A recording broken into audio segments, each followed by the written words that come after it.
Hi, this is Athens, Georgia Weather. My name is Matt Daniel, and I'm here today with my very first video blog, so I welcome you for joining me. And today we're going to discuss about the tornado outbreak that occurred on April 27th, 2011, and what I saw when I visited Birmingham, Alabama a couple of days ago.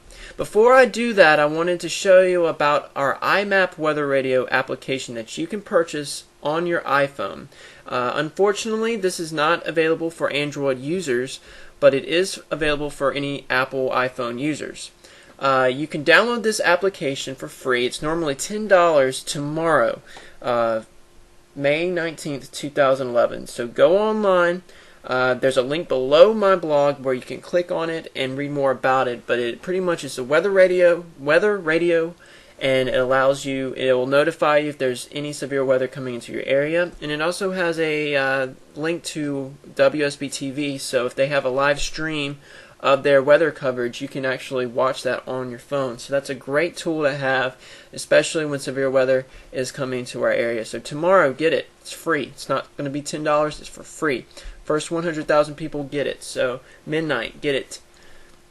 That's my endorsement. Anyways, I want to talk to you again about these tracks. This is just a map showing us all the tornado tracks that hit the area in Alabama, and Tennessee, and Georgia.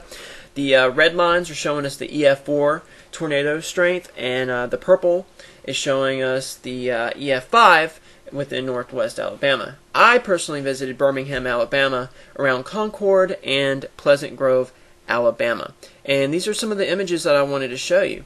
I'm going to hide my face so you can get the full image. And right here, you see just complete devastation all around the area. They had people there were in great spirit. I admired their just wanting to help people. They put American flags up. A lot of Red Cross were out there, asking people, do you need any food, some water, drinks, anything. There were a lot of volunteers in the area picking up stuff, but unfortunately when I was out there really weren't that many people out there. It was just like a ghost town. There's nothing left there. People had already gotten their valuables that they could find and left and relocated. And here's some more image of just complete devastation. You would walk around and you would go by buildings and people would have stuff like "We are alive" or "We are okay." As you can tell in this video, we have a little 2x4 wood just smashed into this window. Another reason why we say avoid windows at all costs when there's severe weather or a tornado coming into your area. It looks like some mattresses or couches and bricks just scattered about everywhere in this image. Here in Pleasant Grove, this house was just completely destroyed. All we saw was a base. There's a toilet and a tub that was remaining, and as you can see, this is a zoomed picture of that. So if you were in this house, probably the best place to be was in your tub with a mattress on top of you. Just complete devastation, as I said. Everywhere you turn, there's nothing left. Trees were bare, stripped from wood, just like this. Here's the bark just completely removed from this tree. In the bottom portion of this tree, you can also see metal that was just completely hit this tree. It was a projectile that just landed into this tree. And once again, everywhere you turned around, it's just complete devastation. So my heart just goes out to all those people that were impacted by these storms. Pray for a fast, speedy recovery and hopefully, settle back down to life. I went farther southwest of Pleasant Grove to visit Concord, Alabama, and this city was also hit. In my opinion, Pleasant Grove was hit hardest, although Concord definitely had their share. Here's a house that actually did not get destroyed, but you could tell the shingles and parts of the siding of the house was removed. And once again, the glasses, the windows were completely smashed. But this house was picked up 15-20 feet in the air. This is an image of the front part of the house. As you can tell on the very left-hand side, it's just dangling on the very base of the foundation. The front door is elevated off the ground, and pretty scary. I would imagine it'd be pretty scary to be in this house when that tornado actually hit.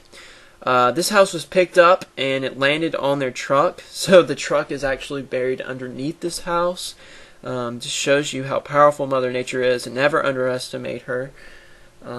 Went further up the hill and I found this pretty much another bathroom with a tub and the toilet and sink. Probably another good spot if you don't have a basement. So, you know, the one thing that I learned by visiting Birmingham, Alabama, and Concord, Pleasant Grove, was just to get an idea of not only to see firsthand how destructive this tornado was, but it was also firsthand to see, you know, what survived, what didn't survive. In other words, what parts of that buildings actually remained. And so, from what I gathered, pretty much, you know, bathroom is your best place to go, or in the centralized portion of your house, if you can possibly get there. But overall, it was just complete devastation. It was just completely awful. And I'm just glad that they're in good spirit and that they're slowly recovering. And you know, you wish you didn't see anything like this ever happen, but unfortunately it did. But anyways, that's just a little brief, some images of what I took as I visited those areas. Once again, my prayers go out to those that were impacted by the storm. And hopefully in the future I'll have more video updates. They'll be a little bit shorter than this one, just updating you about the weather. And you know, in a couple more days, the Atlantic hurricane season begins in 2011, and it looks to be a very active season. So I'll probably have a good video showing you about that and much more to come. So thank you for following me on Twitter, and thank you so much, and I will be back with more updates with Athens, Georgia weather. Take care.